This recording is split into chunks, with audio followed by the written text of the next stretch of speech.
Guys నా పేరు మిత్రం ఒకటమై చాలా ప్రకారం మన ఛానల్ సబ్స్క్రైబ్ చేసుకోకపోతే ఇప్పుడు సబ్స్క్రైబ్ చేసుకోండి. పక్కనే ఉన్న బెల్ ఐకాన్ క్లిక్ చేసి ఆల్లో పెట్టుకోండి. నా ఫాదర్స్ మిస్ అవ్వకుండా చూడొచ్చు. చాలా మంది చూస్తున్నారు కానీ సబ్స్క్రైబ్ చేసుకోవట్లా. So please try to subscribe and click the bell icon also.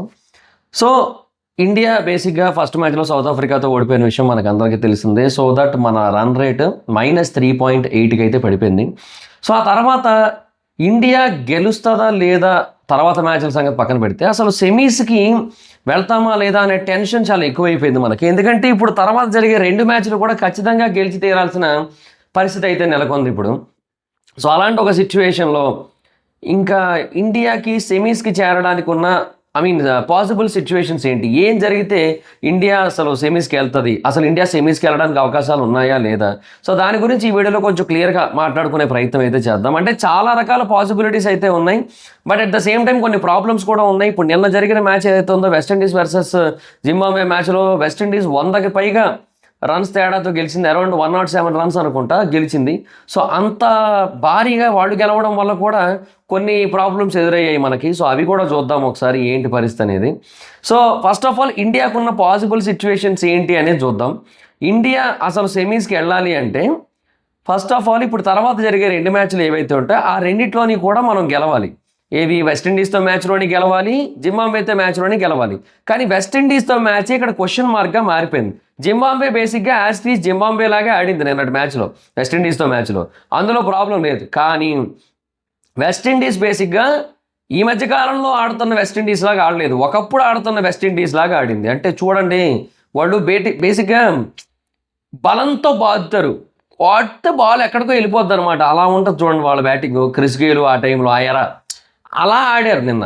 So of course అది జింబాబ్వే బౌలర్స్ కాబట్టి మేబీ అలా ఆడారు అనుకుందాం. బట్ అలాగని కాదు, లాస్ట్లో వచ్చిన వాళ్ళు కూడా కొడేస్తున్నారు, లాస్ట్లో వచ్చిన వాళ్ళు కూడా 6లు కొట్టారు, 6వ వికెట్లో 7వ వికెట్లో వచ్చిన వాళ్ళు కూడా బీభత్సంగా కొట్టారు. సో అలాంటి ఒక సిచ్యువేషన్ ఉంటే 254 రన్స్ వాళ్ళు కొట్టారు కాబట్టి ఇది మనకి కన్సర్నింగ్ పాయింట్. వెస్టిండీస్ మీద గెలవడం అనేది మనకి చాలా ఇంపార్టెంట్. ఇప్పుడు ఒకవేళ వెస్టిండీస్ మీద మనం ఓడిపోయామా ఇంకా డైరెక్ట్ ఇంటికే, ఇంకేం లేదు, ఇంకా ఆలోచించుకోవడానికి కూడా ఏమీ లేదు. ఎందుకంటే 0 పాసిబుల్ సిచ్యువేషన్స్ ఇంకా తర్వాత. ఎందుకంటే ఆల్రెడీ నెట్ రన్ రేట్ మైనస్లో ఉంది. వెస్టిండీస్ 2 మ్యాచ్లు గెలిచినట్టు అయిపోద్ది ఇండియా మీద కనుక ఒకటి గెలిచినట్టయితే. ఆ తర్వాత ఇంకా సౌత్ ఆఫ్రికా ఒక మ్యాచ్ మిగతా 2 మ్యాచ్లు సౌత్ ఆఫ్రికా ఓడిపోయినా సరే రన్ రేట్ మనం వాళ్ళకంటే మెరుగ్గా ఉండే పరిస్థితి అయితే కష్టం నాకు తెలిసి.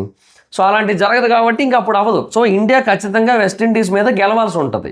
అండ్ ఇదే మనకున్న మెయిన్ ప్రాబ్లం. జింబాబ్వే మీద కొంచెం ఈజీగానే గెలవచ్చు అనిపిస్తుంది. అంటే ఈజీగా అంటే మరీ జింబాబ్వే మీద 100 రన్ల తేడాతో గెలిచేసి ఇప్పుడు వెస్టిండీస్ గెలిచినట్టు సో మనోళ్ళు కూడా నెట్ రన్ రేట్ బాగా మెరుగుపరుచుకుంటారు అని నేను అనట్లా. ఎందుకంటే వాళ్ళలో కూడా నేను పోరాట పడడం చూశాను నిన్నటి మ్యాచ్లో. వాళ్ళు కూడా గట్టిగానే టఫ్ ఫైట్ ఇస్తూ వచ్చారు, వాళ్ళు కూడా బాగానే ఆడుతూ వచ్చారు, వాళ్ళు కూడా ఓహో నైస్ రా బాగానే ఆడుతున్నారు అంటే ఆ లాస్ట్ వరకు కూడా ముందే ఆల్అౌట్ అయిపోతారు అనిపించిన ఫీలింగ్ ఉన్నా కూడా ఆ తర్వాత కూడా కంటిన్యూ చేస్తూ వచ్చారు, కొంత కంబ్యాక్ ఇస్తూ వచ్చారు, ఇవన్నీ జరుగుతూ వచ్చాయి. సో ఇవన్నీ ఉన్నాయి కాబట్టి ఇక్కడ ఒక క్లారిటీ ఉంది. సో జింబాబ్వే మేబీ ఓడిపోతుంది కానీ మరీ దారుణంగా అయితే ఓడిపోదు. ఇప్పుడు వెస్టిండీస్తో ఓడిపోయినంతకైతే మాత్రం ఓడిపోయే అవకాశాలు లేవు. ఎందుకంటే ఇండియన్ బ్యాటింగ్ ఎక్స్ప్లోజివ్ బ్యాటింగ్ కాదు, పర్ఫెక్ట్ బ్యాటింగ్. పర్ఫెక్షన్కి ఎక్స్ప్లోజివ్నెస్కి తేడా ఉంటుంది. పర్ఫెక్షన్ అంటే బాల్ని బట్టి షార్ట్ సెలెక్షన్ చూసుకొని దాన్ని బట్టి కొట్టడం. ఎక్స్ప్లోజివ్ మీన్స్ ప్రతిదీ ఇంకా 6లు కొట్టాలనే మైండ్ సెట్లో ఉండడం, అది వేరు. సో వెస్టిండీస్కి ఆ మైండ్ సెట్ ఉంది. అండ్ ఆ మైండ్ సెట్లో వాళ్ళు ఆడారు, వాళ్ళు సక్సెస్ అయ్యారు కూడా, అవుతారు కూడా. ఎందుకంటే వాళ్ళు బేసిక్గా చాలా బలవంతులు కూడా, అది అంతే, ఇంకంతే, మనం ఏం చేయలేము దానికి. సో ఇలాంటి ఒక సిచ్యువేషన్ ఉంది కాబట్టి వెస్టిండీస్ మ్యాచ్ మనకు చాలా ఇంపార్టెంట్. మనం ఖచ్చితంగా గెలవాల్సి ఉంటుంది వెస్టిండీస్ మ్యాచ్ని. తర్వాత వెస్టిండీస్ ఒకళ్ళు గెలిస్తే తర్వాత జింబాబ్వే మీద కూడా మనం గెలుస్తాం. కానీ ఇక్కడ ఇంకో ప్రాబ్లం ఉంది. అదేంటది, వెస్టిండీస్ బేసిక్గా ఇన్ కేసు సౌత్ ఆఫ్రికా మీద గెలిచిందనుకోండి, వెస్టిండీస్ బేసిక్గా సౌత్ ఆఫ్రికా మీద గెలిచిందనుకో, అప్పుడు వెస్టిండీస్ 2 మ్యాచ్లు గెలిచినట్టు అవుతుంది. సౌత్ ఆఫ్రికా జింబాబ్వే మీద గెలిచిందనుకోండి, అప్పుడు ఏమవుతుంది, సౌత్ ఆఫ్రికా 2 గెలుస్తుంది, వెస్టిండీస్ 2 గెలుస్తుంది. సో అప్పుడు మనకి ప్రాబ్లం కదా, మనం అప్పుడు 2 మ్యాచ్లు గెలిచినా కూడా ఉపయోగం ఏం లేదు. ఇప్పుడు అంతే కదా, ఇప్పుడు ఆల్రెడీ ప్రతి టీము 3 మ్యాచ్లు ఆడుతుంది. సౌత్ ఆఫ్రికా 3 ఆడుతుంది, ఇండియా 3 ఆడుతుంది, వెస్టిండీస్ 3 ఆడుతుంది, జింబాబ్వే 3 ఆడుతుంది. సౌత్ ఆఫ్రికా ఇండియాతో ఆల్రెడీ గెలిచేసింది. సో వెస్టిండీస్ జింబాబ్వే మ్యాచ్ల్లో సౌత్ ఆఫ్రికా అట్లీస్ట్ 1 గెలిచినా సరే 2 గెలిచినట్టు అయిపోద్ది. అలాగే వెస్టిండీస్ జింబాబ్వేతో గెలిచేసింది. ఇప్పుడు నెక్స్ట్ ఇండియా సౌత్ ఆఫ్రికాతో ఆడుతుంది. ఈ రెండిట్లో ఏదో ఒక దాంట్లో గెలిచినా సరే వెస్టిండీస్ 2 మ్యాచ్లు గెలిచినట్టు అయిపోద్ది. ఇండియా నెక్స్ట్ వెస్టిండీస్ అండ్ జింబాబ్వేతో ఆడుతుంది. ఈ రెండిట్లో రెండిట్లోని గెలవాల్సి ఉంటుంది మనం, ఒకదానితో సంబంధం లేదు మనకి, రెండు గెలవాల్సి ఉంటుంది మనం. తర్వాత జింబాబ్వే బేసిక్గా ఇప్పుడు వెస్టిండీస్తో ఆడింది, ఓడిపోయింది. తర్వాత ఇండియా సౌత్ ఆఫ్రికాతో ఆడుతుంది. జింబాబ్వే సౌత్ ఆఫ్రికా మీద గెలిస్తే అప్పుడు మనకి కొంత ఛాన్సెస్ ఉంటాయి, అట్లా అన్నమాట. సో బట్ ఏమో సౌత్ ఆఫ్రికా వెస్టిండీస్ మీదైనా గెలవచ్చు, సౌత్ ఆఫ్రికా జింబాబ్వే మీదైనా గెలవచ్చు. సౌత్ ఆఫ్రికా కూడా బలమైన టీమే, ఎందుకంటే ఇండియానే ఓడించిన టీం కదా అది, వాళ్ళకంటూ ఉన్న బలమైన బౌలింగ్ లైనప్తో. అండ్ వెస్టిండీస్ కూడా అంత ఎక్కువ కొట్టలేదు సౌత్ ఆఫ్రికా మీద, ఎందుకంటే ఆ బౌన్సర్స్ అవన్నీ ఉంటాయి కాబట్టి, ఫాస్ట్ బౌలర్స్ ఎక్కువ కాబట్టి, ఆ లెంత్ అదంతా కొంచెం కాంప్లికేటెడే కాబట్టి ఈజీగా ఎడ్జిల్ తగిలి maybe there is a chance షార్ట్గా ట్రై చేసి అవుట్ అయిపోవడానికి అవకాశాలు ఎక్కువగా ఉంటాయి వాళ్ళకి. కానీ చెప్పలేం మనం, there is no exact clarity అనమాట ఆ మ్యాచ్ మీద, South Africa versus West Indies match మీద ఎవరు గెలుస్తారు ఏంటి అనేది. సో ఇది సిచ్యువేషన్. సో ఇప్పుడు ఇలా జరిగింది అనుకోండి, ఫర్ ఎగ్జాంపుల్ 3 టీములు 2 మ్యాచ్లతో గెలిచి ఉన్నాయి అనుకోండి, అప్పుడు ఏంటి పరిస్థితి? సౌత్ ఆఫ్రికా వెస్టిండీస్ ముందుకెళ్తాయి, ఎందుకంటే 5.8 3.8 రన్ రేట్లు ఉన్నాయి వాళ్ళకి. ఇప్పుడు వాళ్ళు ఎందుకు ముందుకెళ్ళకుండా ఉంటారు? వాళ్ళు ఖచ్చితంగా వెళ్తారు. సో వాళ్ళే ముందుకెళ్తారు, అప్పుడు ఇండియా నిష్క్రమించేసే అవకాశాలు ఉంటాయి.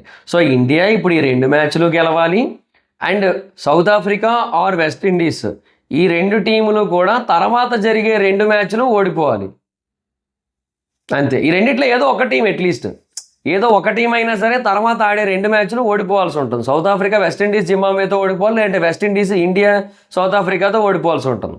సో ఏదో ఒక టీం 2 మ్యాచ్ల్లో గెలిచినా పర్లేదు మనకి, అంటే 2 మ్యాచ్లు అంటే ఆ తర్వాత 2 మ్యాచ్ల్లో గెలిచినా కూడా ప్రాబ్లం లేదులేండి, అది వేరే విషయం. అంటే వెస్టిండీస్ ఇండియాతో మ్యాచ్ ఉంది కదా, సో వాళ్ళు అది గెలవకూడదులేండి, అది వేరే విషయం. సో నేను అంటుంది ఏంటంటే ఈ 2 కూడా ఎయిదర్ ఓడిపోతే 2 ఓడిపోయినా పర్లేదు, లేదంటే ఒక టీము 2 గెలిచి ఒక టీము ఒకటే గెలిచినా కూడా, ఒకటే గెలిచినా ప్రాబ్లమే మనకి, ఒకటి గెలవకూడదు ఒక టీము, అది ప్రాబ్లం. సో ఇలా ఉంది సిచ్యువేషన్. సో ఇండియా టీం పరిస్థితి ఇప్పుడు మోస్ట్లీ ఎలా అయిపోయిందంటే వేరే టీముల మీద డిపెండెన్సీ అయిపోయింది. సో వేరే టీముల మ్యాచ్లు కూడా అందుకే చాలా ఇంట్రెస్టింగ్గా చూడాల్సి వస్తుంది. So even West Indies versus Zimbabwe మ్యాచ్ని కూడా అందుకే అంత ఇంట్రెస్టింగ్గా చూశాను.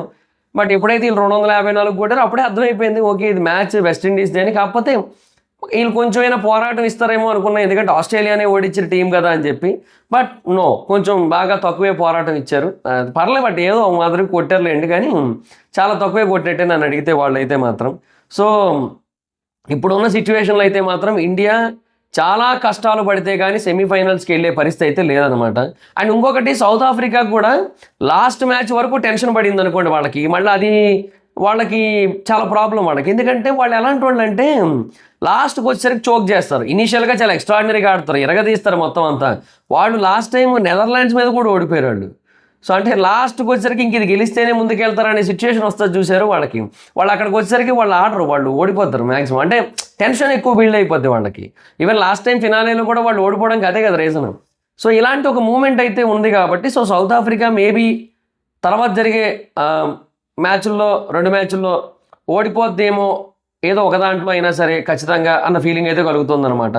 సో అది మరి వెస్టిండీస్తోనో జింబాబ్వేతోనో తెలీదు. సో ప్రాబ్లం అదే, ఇప్పుడు సౌత్ ఆఫ్రికా ఓడిపోతే రెండిట్లోని ఓడిపోవాలి.